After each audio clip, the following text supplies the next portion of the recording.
Author and historian Wallace Stegner L'historien et auteur Wallace Stegner a écrit sur la migration des Mormons et le rassemblement dans la vallée du lac Salé. Il n'a pas accepté notre religion et il a été critiqué de bien des façons. Néanmoins, il a été impressionné par le dévouement et l'héroïsme des premiers membres de l'Église, particulièrement des femmes. Il a déclaré « Leurs femmes étaient incroyables ». J'exprime le même sentiment aujourd'hui. Nos saintes des derniers jours sont incroyables. Dieu a donné aux femmes des qualités divines, telles que la force, la vertu, l'amour et la volonté de se sacrifier pour élever les prochaines générations de ses enfants d'esprit. Aux États-Unis, une étude récente affirme que les femmes de toutes les religions croient en Dieu avec plus de ferveur et participent à plus de cultes religieux. À quasiment tous les points de vue, elles sont plus religieuses. Je n'ai pas été surpris de ce résultat, surtout en pensant au rôle prééminent de la famille et des femmes dans notre religion. Notre doctrine est claire. Les femmes sont des filles de notre Père céleste qui les aime. Les femmes sont les égales de leur mari. Le mariage nécessite un partenariat complet où femmes et mari travaillent côte à côte pour répondre aux besoins de la famille. Nous savons que les femmes, y compris celles qui s'efforcent de vivre l'Évangile, rencontrent beaucoup de difficultés. La foi des sœurs est un élément majeur de la vie de nos ancêtres pionniers. Par nature divine, les femmes ont le don et la responsabilité supérieure du foyer, des enfants, et de veiller sur eux, là et dans d'autres cadres. À la lumière de cela, la foi des sœurs disposées à partir de chez elles pour traverser les plaines vers l'inconnu est inspirante. Si on devait définir leur qualité la plus importante, ce serait leur foi inébranlable dans l'Évangile rétabli du Seigneur Jésus-Christ. Les récits héroïques de ce que ces pionnières ont sacrifié et accompli en traversant les plaines est un legs inestimable laissé à l'Église. Je suis touché par le récit d'Elizabeth Jackson, dont le mari, Aaron, mourut après la dernière traversée de la rivière Platte par le convoi de Charitable Martin. Elle écrit « Je ne vais pas essayer de décrire ce que cela m'a fait de devenir ainsi veuve avec 3 enfants en de telles circonstances. Je crois que mes souffrances pour la cause de l'Évangile seront sanctifiées et seront pour mon bien. J'ai fait appel au Seigneur, lui qui avait promis d'être un mari pour la veuve et un père pour l'orphelin. J'ai fait appel à lui et il est venu à mon aide. » Elle dit qu'elle écrivait l'histoire au nom des personnes qui traversaient des situations semblables, dans l'espoir que la postérité serait disposée à souffrir et à tout sacrifier pour le royaume de Dieu. Je crois que les femmes de l'Église d'aujourd'hui relèvent le défi et qu'elles sont à tout point de vue aussi fortes et fidèles. Les dirigeants de la prêtrise à tous les niveaux de cette Église reconnaissent le service, le sacrifice, l'engagement et les contributions des sœurs. Une grande partie de ce que nous accomplissons dans l'Église est due au service des intéressés des femmes, que ce soit à l'Église ou au foyer. C'est beau de voir la prêtrise, la société de secours travailler en parfaite harmonie. Une telle relation est semblable à un orchestre bien synchronisé et la symphonie qui en résulte nous inspire tous. Quand on m'a récemment envoyé dans le pieu de Mission Vero en Californie pour une conférence, j'ai été touché par un récit concernant le bal du Nouvel An des jeunes des 4 pieux. Après le bal, on a trouvé un sac à main sans nom à l'extérieur. Voici ce que Monica Sedgwick, la présidente des jeunes filles du pieu de Laguna Niguel, a écrit. Nous ne voulions pas fouiller. C'était des affaires personnelles. Elles ont délicatement ouvert le sac et ont attrapé la première chose qui se trouvait au-dessus, en espérant que cela permettrait de savoir à qui il appartenait. Ce fut le cas, mais d'une autre façon. C'était la brochure « Jeunes soyez forts ». Waouh! Cela nous a appris quelque chose à son sujet. Puis nous avons pris l'objet suivant, un petit carnet de notes. Il nous donnerait sûrement la réponse. Mais pas ce que nous attendions. La première page était une liste de versets préférés des Écritures. Il y avait 5 autres pages de passages d'Écriture soigneusement recopiés et des notes personnelles. Les sœurs ont tout de suite voulu rencontrer cette jeune fille exemplaire.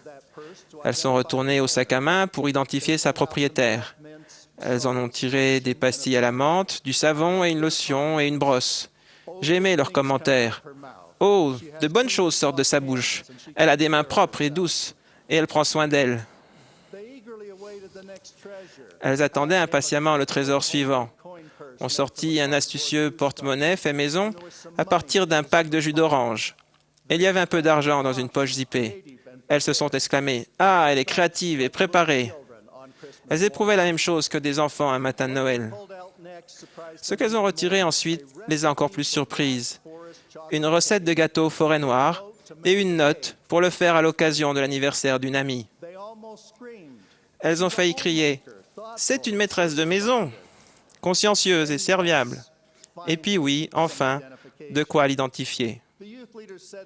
Les dirigeantes des jeunes ont dit que c'était pour elles une grande bénédiction de constater l'exemple discret d'une jeune fille vivant l'Évangile. Ce récit illustre l'engagement de nos jeunes filles à suivre les principes de l'Église. C'est aussi un exemple de ce que sont les dirigeantes des jeunes filles du monde entier, attentives, pleines de sollicitude et dévouées. Elles sont incroyables. Les sœurs ont un rôle clé dans l'Église, dans la vie familiale, et chacune d'elles est essentielle au plan de notre Père céleste. Beaucoup de ces responsabilités ne produisent pas de rémunération, mais elles apportent de la satisfaction et elles ont une importance éternelle. Récemment, une femme charmante et très capable d'une rédaction de journal a demandé une description du rôle de la femme dans l'Église. On lui a expliqué qu'aucun des dirigeants de nos assemblées n'est rémunéré. Elle a interrompu pour dire qu'elle était nettement moins intéressée. Elle a répondu « Je ne crois pas que les femmes aient besoin de plus d'emplois non rémunérés. » Nous lui avons fait remarquer que l'organisation la plus importante sur Terre est la famille, où le père et la mère sont des partenaires égaux. Aucun des deux ne reçoit de rémunération, mais les bénédictions vont au-delà de toute description. Nous lui avons bien entendu parler de la société de secours, des jeunes filles et de la primaire qui sont guidées par des présidentes.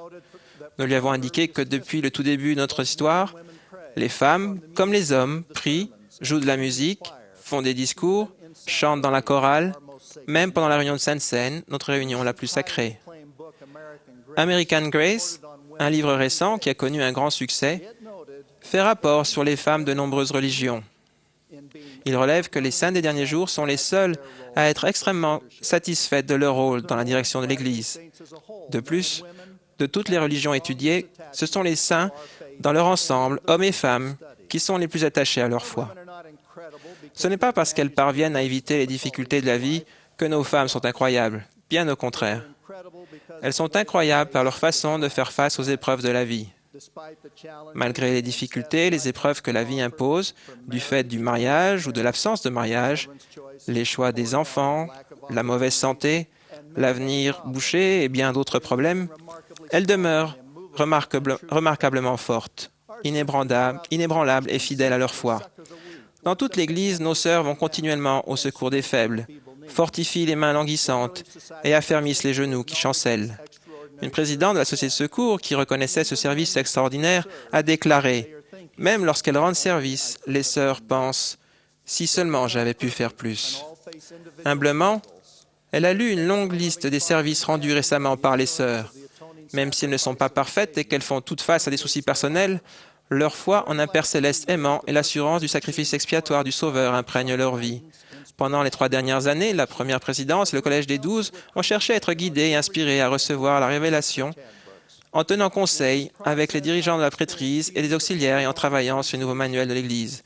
Ce faisant, j'ai éprouvé une reconnaissance infinie pour le rôle essentiel que les sœurs, mariées ou non, ont joué historiquement et jouent à présent à la fois dans la famille et dans l'Église.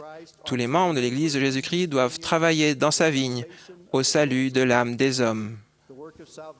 Cette œuvre de salut comprend l'œuvre missionnaire par les membres, le maintien des convertis dans l'Église, la remotivation des membres non pratiquants, l'œuvre du Temple et de l'histoire familiale, l'enseignement de l'Évangile et l'aide aux pauvres et aux nécessiteux, ce qui est avant tout géré par le conseil de paroisse.